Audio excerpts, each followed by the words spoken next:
વિદ્યાર્થી મિત્રો, નમસ્કાર. ભાઈ, દરેક વિદ્યાર્થી બોર્ડ ઉપર જોવે. બોર્ડ ઉપર બરોબર ધ્યાનથી બગા જુઓ. આપણે ફિઝિક્સમાં પ્રકરણ 6 કયું ભાઈ? પ્રકરણ 6 કાર્ય, ઊર્જા અને પાવર ભણાવીએ છીએ. પ્રકરણ નંબર 6 કાર્ય, ઊર્જા અને પાવર. અને એમાં આજે ચોથું લેક્ચર આયા ભાઈ. આજે મિત્ર આપણે કયું લેક્ચર આયા? તો ચોથું લેક્ચર આયા. ચલો બોર્ડ પર જોજો બરોબર ધ્યાનથી. મિત્ર, મેં કાર્ય, ઊર્જા અને પાવરની અંદર બે બાબતો તમને ભણાવી. કેટલી બાબતો? બે બાબતો. એમાં પહેલી બાબત અદિશ ગુણાકાર. યાદ આવ્યું ભાઈ? અદિશ ગુણાકાર. બોલ બકા, અદિશ ગુણાકારમાં આપણે શું ભણાવ્યું હતું? a ડોટ b બરાબર ab cos થીટા. શું ભણાવ્યું હતું બકા? a ડોટ b બરાબર ab cos થીટા. એવી જ રીતે એક બીજું સૂત્ર પણ યાદ કર. ગાયો ગાયોનો ગુણાકાર, ભેંસો ભેંસોનો ગુણાકાર અને આખલા આખલાનો ગુણાકાર પણ લખાતું હતું.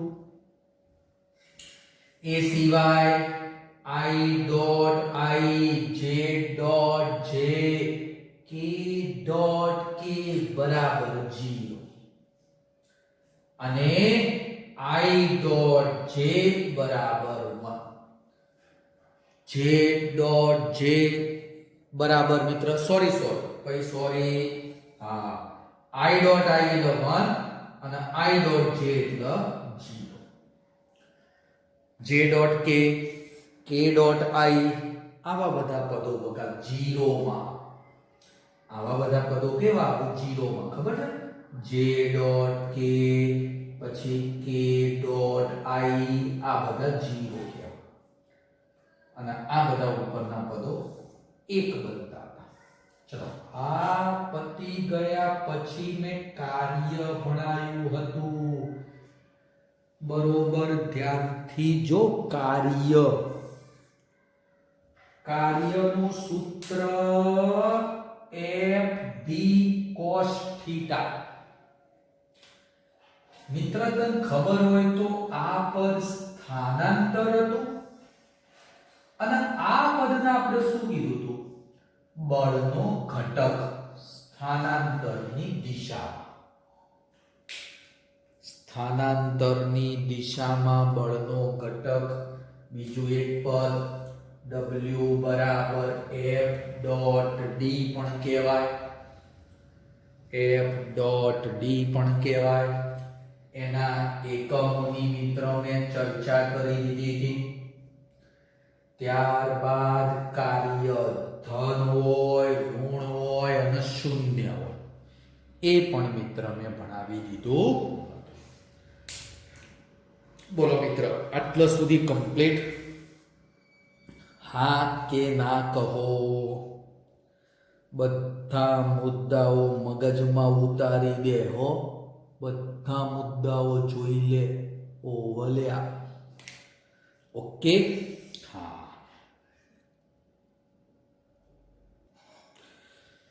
ચલો મિત્ર, આગળનો એક નાનકડો ટોપિક સમજાવું છું. એ ટોપિક છે ગતિ ઊર્જા. મિત્ર,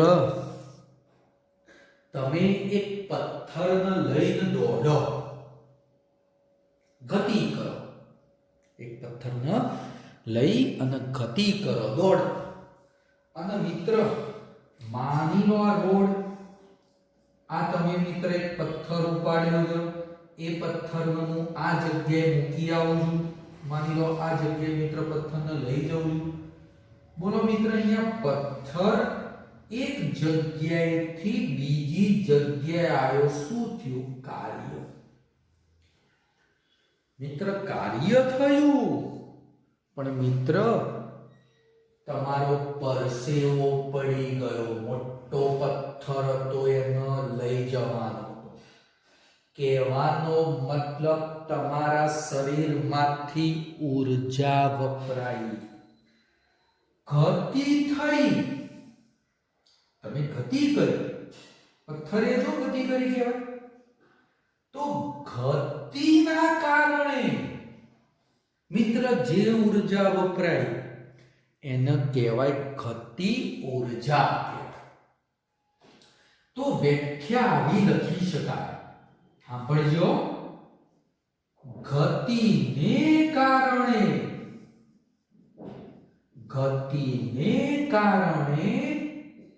કાર્ય કરવાની ક્ષમતા.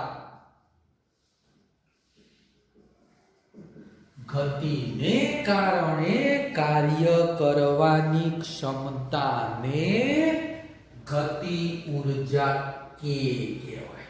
આ ગતિ ઊર્જા કે કહેવાય.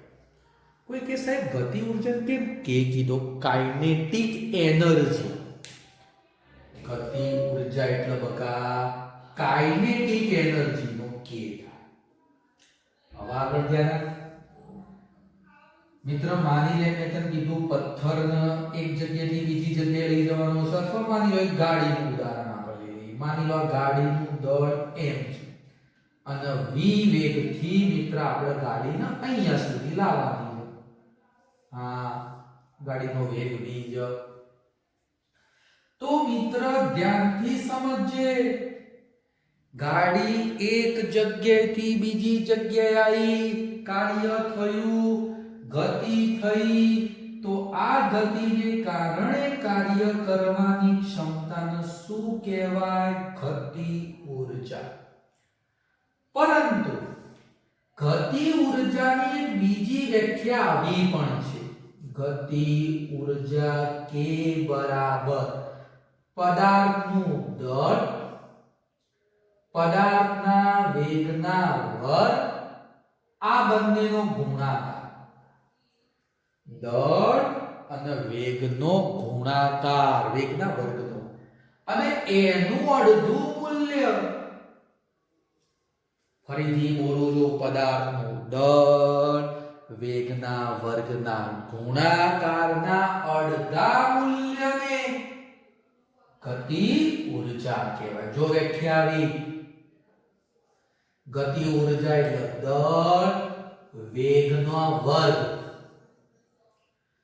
વેગના વર્ગ ગુણાકાર અને ભાગ્યા 2, અડધું મૂલ્ય.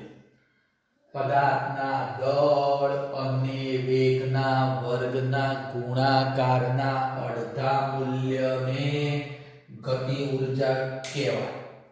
તમે 9મા ધોરણમાં ભણી ગયા છો, ખબર છે? ગતિ ઊર્જા સૂત્ર 1/2 mv². ફરીથી બોલું છું, ગતિ ઊર્જા k બરાબર 1/2 mv². મિત્ર, જેવી રીતે કાર્ય અદિશ રાશિ હતી એવી રીતે ગતિ ઊર્જા પણ અદિશ રાશિ છે.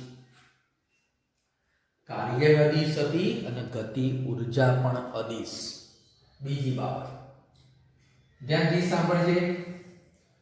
જેવી રીતે કાર્યના એકમો બધા જ ગતિ ઊર્જાના એકમ. જો બકા, કાર્ય અને ઊર્જાના એકમ સમાન જ આવે.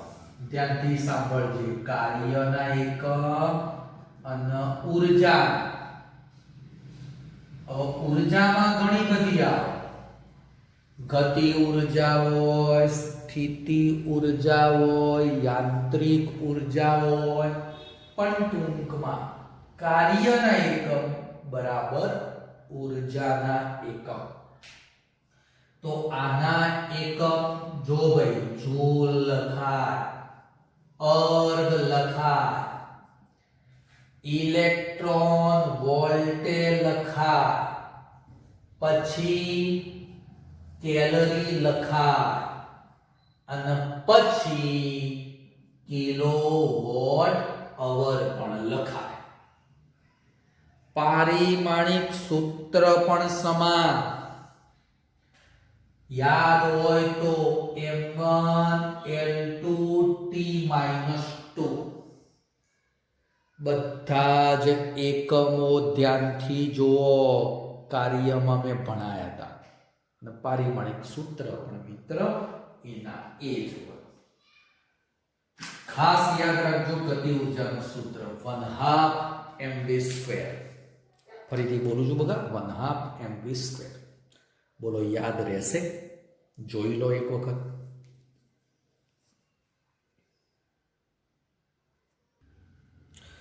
જો ભાઈ મિત્રો ખાસ આ ત્રણ બાબતો યાદ રાખો જ. કઈ ત્રણ બાબતો? અદિશ ગુણાકાર a ડોટ b બરાબર ab cos θ. દેખાય છે ને ભાઈ? હા. કોઈ વિદ્યાર્થી કહેશે બીજું સૂત્ર તો ax bx વત્તા ay by વત્તા az bz પણ લખાય. ત્યારબાદ કાર્ય w બરાબર f ડોટ d એટલે fd cos θ. કાર્યના એકમો કાર્ય ધન ઋણ અને શૂન્ય હોય. ત્યારબાદ ગતિ ઊર્જા 1/2 mv². આટલું તો યાદ રાખો જ મિત્ર. આ પ્રશ્ન મોસ્ટ IMP દરેક વિદ્યાર્થીએ આ પ્રશ્ન તૈયાર કરી જ દેવાનો. કાર્ય ઊર્જા પ્રમેય સમજાવો. કયો પ્રશ્ન? કાર્ય ઊર્જા પ્રમેય સમજાવો. 2 માર્ક માટે આ પ્રશ્ન મોસ્ટ IMP છે. 2 માર્ક માટે આ પ્રશ્ન મોસ્ટ IMP ભાઈ મગજમાં ઉતારી દેવાનો. ચલો હવે ધ્યાનથી જો સમજાવું છો બગા. ભાઈ હું ગુજરાતીમાં ભણાવું છું, સ્પષ્ટ ગુજરાતી. કોઈ કે સાહેબ તો હારું ઉર્દુ બોલો. અલ્યા ભાઈ ગુજરાતી સ્પષ્ટ બોલું છું હો.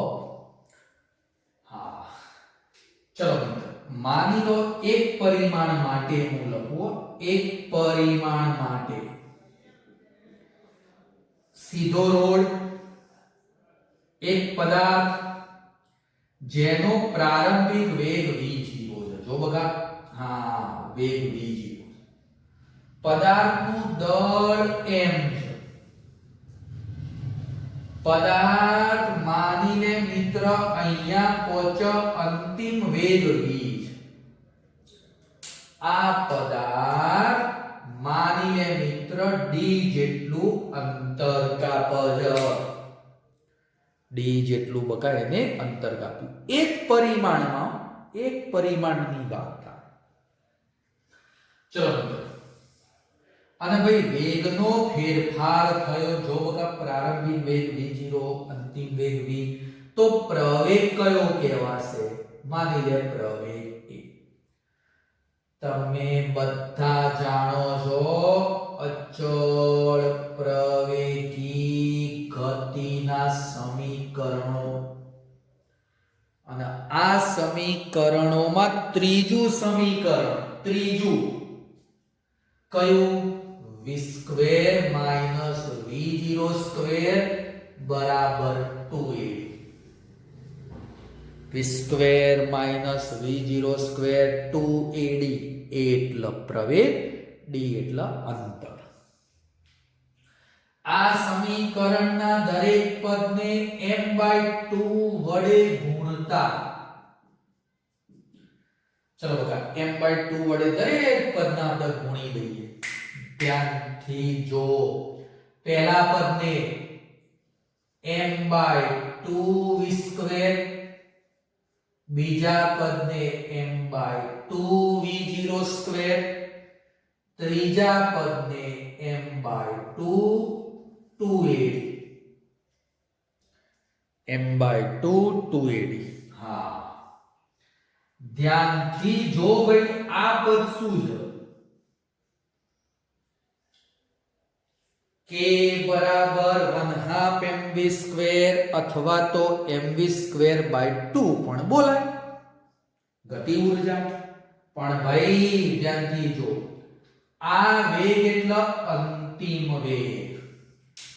તો માની લો ગાડી અહીંયા આવે એ વખતે એની ગતિ ઊર્જા k2, અહીંયાથી ગતિ ઊર્જા k1. એક પ્રારંભિક ગતિ ઊર્જા, એક અંતિમ. તો લખો આ વેગ અંતિમ વેગ, તો ગતિ ઊર્જા k2. આ પ્રારંભિક વેગ જો, તો ગતિ ઊર્જા k1. આ પ્રારંભિક છે k1. 2 ઉડાડી દીધા. MAD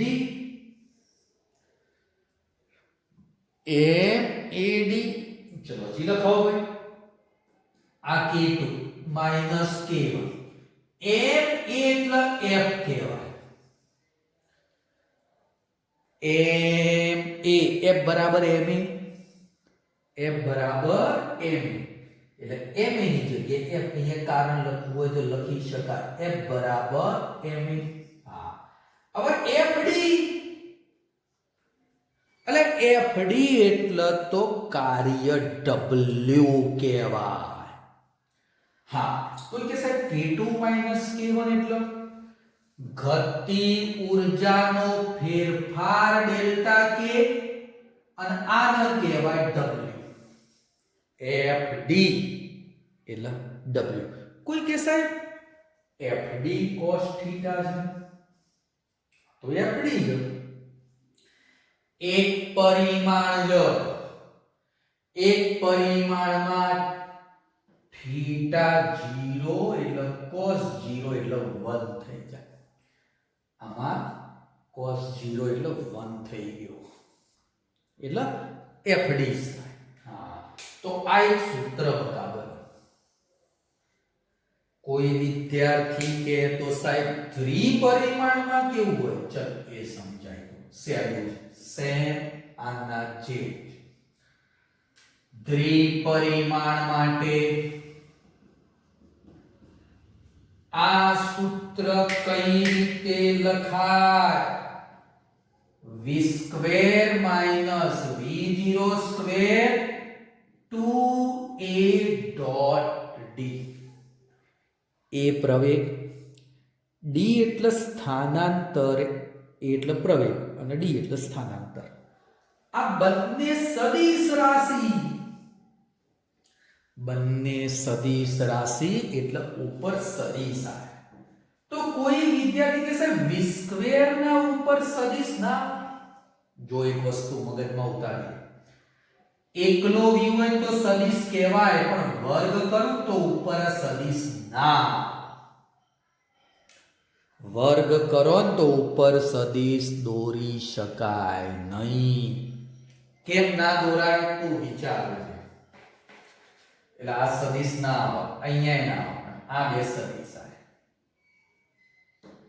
બોલ હવે આગળ. m/2 વડે ગુણી દે. m/2 v², m/2 v02, m/2 2ad. 2 ઉડાડી દીધા. આ પદને કહેવાય k2, આને કહેવાય k1. m એટલે f જો સદિશ થઈ ગયો, દ્વિપરિમાણ છે એટલે સદિશ થયો. અને ડોટ ડી આ પદને કહેવાય ડેલ્ટા કે અને f ડોટ ડી એટલે w. હા હવે જો સાહેબ આ શું થયું ભાઈ, આના સૂત્ર જ બધું. સૂત્ર બહુ જ ઉપયોગી ધોરણ 11 માં અને ધોરણ 12 માં. તો પ્રમેય કયો છે? પ્રમેય જો હું તને પ્રમેય લખાવું, આ શું છે? ગતિ ઊર્જાનો ફેરફાર. બકા વિચાર કર, ડેલ્ટા કે એટલે ગતિ ઊર્જાનો ફેરફાર, અંતિમ માઈનસ પ્રારંભિક. કયો બકા? અંતિમ માઈનસ પ્રારંભિક એટલે ગતિ ઊર્જાનો ફેરફાર કહેવાય. તો લખાવો, પદાર્થની ગતિ ઊર્જાનો ફેરફાર. આખું વાક્ય લખીએ, પદાર્થની ગતિ ઊર્જાનો ફેરફાર કોના જેટલો બન્યો? તો પરિણામી બળ વડે થતા કાર્ય જેટલો. આ ગતિ ઊર્જાનો ફેરફાર કાર્ય જેટલો. ગતિ ઊર્જાનો ફેરફાર કાર્ય જેટલો. તો પદાર્થની ગતિ ઊર્જાનો ફેરફાર એટલે ડેલ્ટા કે એ બાહ્ય બળ વડે થતા કાર્ય જેટલો બને. પદાર્થની ગતિ ઊર્જાનો ફેરફાર બાહ્ય બળ વડે થતા કાર્ય જેટલો બને. ધ્યાનથી જો અહીંયા ફરીથી કહી દઉં છું, આ શું છે?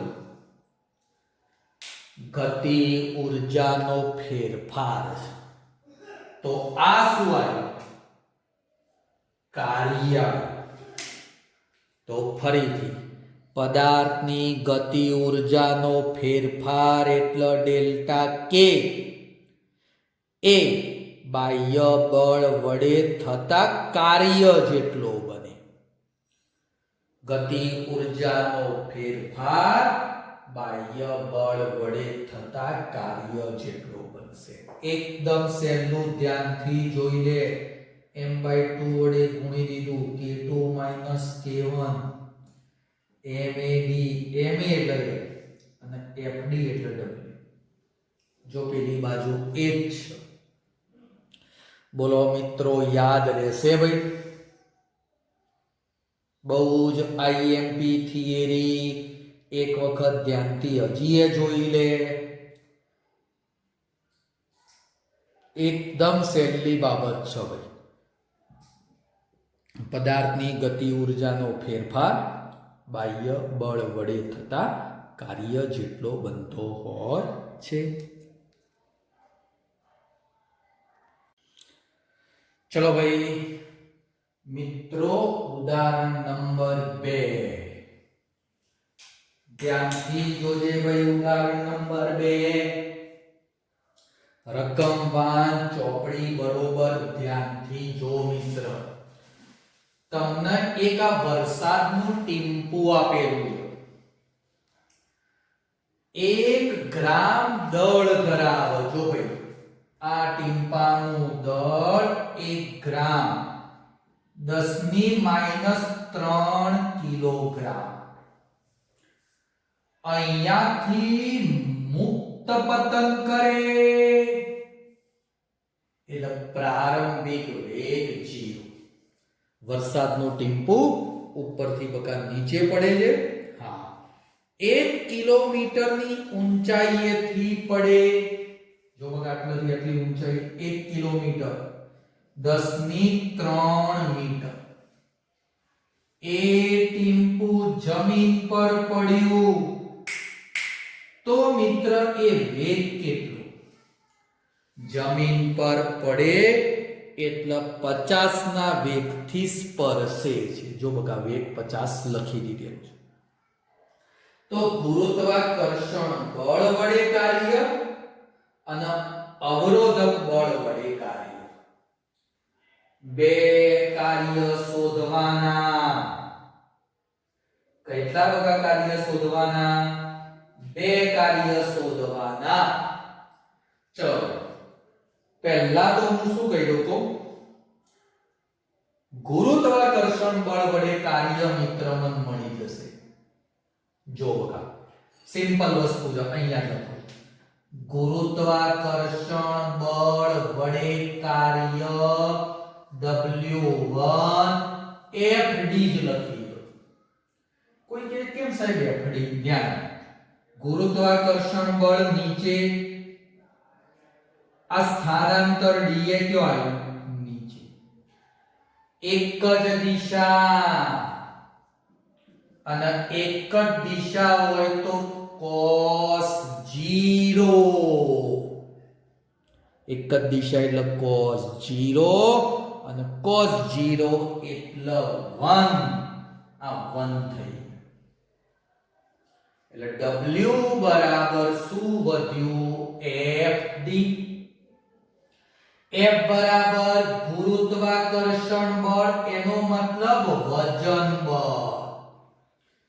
એટલે F બરાબર mg. F બરાબર mg. આ dm ના m છો. હા ચલો, m એટલે 10 ની -3, g એટલે 10 લઈ લો અને d એટલે 10 ની 3 થઈ ગયા. 10 કેટલું થઈ ગયું? 10 જૂલ કાર્ય ગુરુત્વાકર્ષણ બળ વડે. હા, ગુરુત્વાકર્ષણ બળ વડે મને કાર્ય મળ્યું. હવે બકા જ્યારે ટેમ્પો આમ નીચે જતું હોય ને તો ધ્યાનથી સાંભળજે, અવરોધક બળ વિરુદ્ધ દિશામાં. અવરોધક બળ વિરુદ્ધ દિશામાં આવે. ચલ એ પહેલા બકા હું થોડી ચર્ચા કરી. ભાઈ ગતિ ઊર્જાનો ફેરફાર K2 K1 શોધો. કયું બકા? K2 K1. ચલો K2 1/2 mv², 1/2 mv02. જો બકા અંતિમ ગતિ ઊર્જા, પ્રારંભિક ગતિ ઊર્જા. ચલો 1/2 m 10 ની -3 v, અંતિમ વેગ 50. જો બકા અંતિમ વેગ આપણને આપેલો છે 50. તો ચલો અંતિમ વેગ 50 નો વર્ગ એટલે 2500. આ 50 નો વર્ગ એટલે 2500 માઈનસ v0 0. આ પદ 0 છે એટલે અહીંયા 0 લખી દીધું. જો બકા v0 તો 0 હતો એટલે 0 લખી દીધું. ચલાનું સાદું 2500 ભાગ્યા 2 1250. 2500 ભાગ્યા 2 કરો કેલ્ક્યુલેટરમાં. કેટલા? 1250 ના -3 એટલે 1.25. -3 કન્વર્ટ કરી દીધા. તો આ મળી ગયો ગતિ ઊર્જાનો ફેરફાર. આ તો 0 લખતા નથી. હા, હવે મિત્ર મને કે કાર્ય ઊર્જા પ્રમેય લખાવો ભાઈ. W બરાબર ડેલ્ટા K. હવે મને કે W એટલે કાર્ય, પણ અહીંયા કાર્ય કેટલા છે? બે. એક ગુરુત્વાકર્ષણ, એક અવરોધક બળ. તો આ કાર્ય મિત્ર મને બે મળે. એમાં W1 એટલે કયું? ગુરુત્વાકર્ષણ વાળું. જો આપણે શોધવાનું W2, W1 પેલ બાજુ ડેલ્ટા K માઈનસ W1. ચલો W2 એટલે શું કે? જો W1 એટલે ગુરુત્વાકર્ષણ વાળું, W2 એટલે અવરોધક બળ વાળું. આ પદને કહેવાય અવરોધક બળ વાળું કાર્ય. W2 અવરોધક બળ વડે કાર્ય એટલે ડેલ્ટા K માઈનસ W1. બકા ખબર પડી કેટલા કાર્યો? બે. એટલે W ની જગ્યાએ મેં શું લખી દીધું? W1 વત્તા W2 બરાબર ડેલ્ટા K. W1 એટલે ગુરુત્વાકર્ષણ બળ વડે કાર્ય. તો માં શોધવાનું કયું? અવરોધક બળ વડે કાર્ય. W2 શોધવાનું. ચલો ડેલ્ટા K આવી ગયો 1.25 આ 10 સાદું રૂપ આલો તો જવાબ -8.75 જો. આ W2 આવી ગયા, આ W1 આવી. W2 એટલે -8.75. આ કાર્ય નીચે, આ કાર્ય ઉપર, વિરુદ્ધ દિશામાં. અવરોધક બળ વાળું કાર્ય માઈનસ આવે, વિરુદ્ધ દિશા છે એટલા માટે W2 માઈનસ બને. બોલો બકા ખ્યાલ આવ્યો? W1 FD F બરાબર mg W1 મળી જાય. ગતિ ઊર્જાનો ફેરફાર K2 minus K1 delta K મળી જશે. આ K1 માં V00 છે કાર્ય ઊર્જા પ્રમેય, અને W2 ન કરતા બનાવી દીધા સાદું. બોલો મિત્રો ખ્યાલ આવી જશે બકા? ઓકે. તો આજે મેં ઉદાહરણ નંબર 2 સુધી ભણાયું. હજી કોઈ વિદ્યાર્થીને તકલીફ પડે તો મારો કોન્ટેક્ટ કરો ભાઈ, કોન્ટેક્ટ કરવો પડશે. Okay, good bye.